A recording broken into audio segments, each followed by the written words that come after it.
Hello everybody, welcome back to Markers and Monsters. As always, I am your humble host Colin, and today is Entombed Tuesday. It's a great little gothic theme, so I'm happy to be drawing it.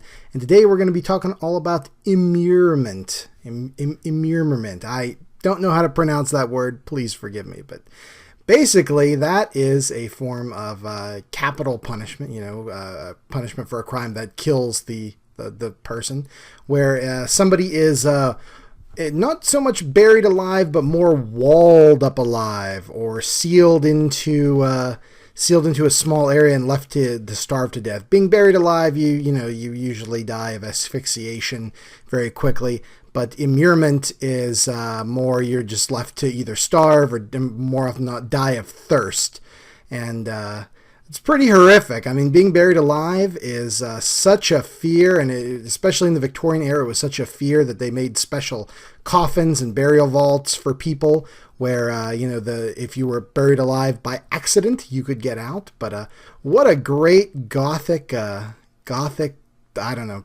thing. It's pretty neat. There's so many stories about this. It's such a common fear and stuff.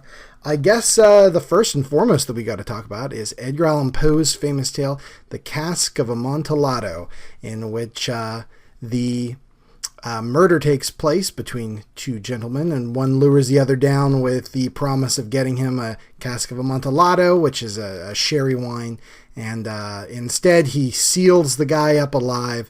And that's kind of the inspiration a bit for my picture I'm drawing here, although mine's a little more updated. I didn't put Fortunato here in the jester's outfit or anything like that. This is just some guy in a suit. But even still, there's been tons of adaptations of this. Famously in the American International Pictures, they did a Poe cycle with Vincent Price, where Vincent Price was in a ton of these movies. But they did one with a bunch of stories about Edgar Allan Poe, and one of them was the Cask of Amontillado, where Vincent Price is walled up alive, and it's pretty wonderful.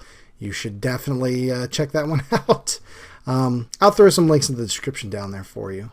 But yeah, this is an old form of punishment. It goes way back. So back in the ancient days of Rome, the Vestal Virgins, the women who were in charge of certain priestly duties for certain sects and whatever, if they ever broke their vows of celibacy and chastity and whatnot, they were immured. They were taken to a place, and they basically, while they were alive, they had a funeral for this person that they were about to immure, and they had a funeral while this person was still alive, which is pretty horrific. And they took the person into this little tiny room they had built with a couch and a lamp and some food and water, and then just sealed the door and covered the whole thing in earth and just left him down there to die. Same within, it was a common punishment in Persia and ancient Arabia and stuff like that. And I guess people would report that they would take these, criminals or whatever out to the desert, and they would have these stacks of bricks, basically the base of a column, and they'd basically brick these people into this column and just leave them out in the desert until they die, which is pretty god awful.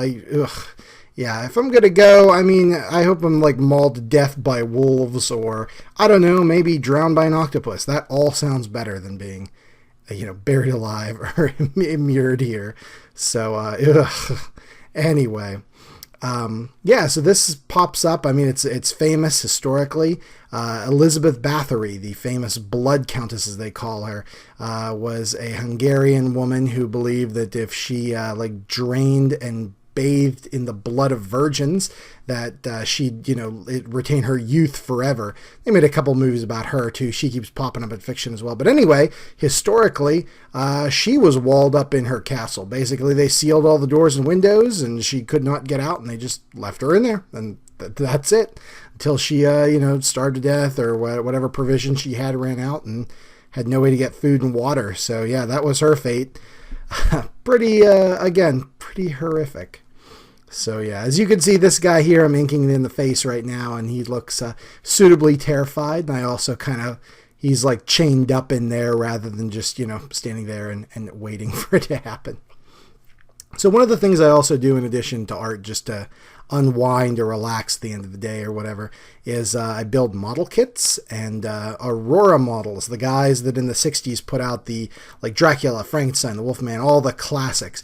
They have a great model kit, which I finished up earlier this year, and it's the Forgotten Prisoner of Castlemare. And it's basically this skeleton who's, dressed up in rags, and he's like chained up to the wall, left to starve to death or whatever. Even though as a skeleton, he'd crumble into a pile, but this guy's still whole, but still a great little kit, and it's a lot of fun to paint up with, there's like rats and spiders and stuff all over the place, so that's a blast too. So you see that, like I said, this is a very common trope. You see it pop up all over the place, especially in horror or gothic tales or whatever. So it's very cool to actually get to like draw something like this. And like I said, this takes me back to my childhood and these like fears and fascinations of horrific stuff, because it doesn't get too much more horrific of fate than this. But all right, let's finish this guy up here, put in some highlights, and look at the scan. Very cool, yeah. I made this the perspective of you are the one doing the entombing alive. So I hope you guys enjoyed this as much as I enjoyed making it. I had a blast drawing it and talking about this kind of stuff. It's all good. Thanks again so much for watching. I really, really appreciate it. All my social media stuff's up there and down in the description, so please check me out. Drop me a line or something. We'll chat. It'll be fun. And we'll see you tomorrow for another great episode of Markers and Monsters.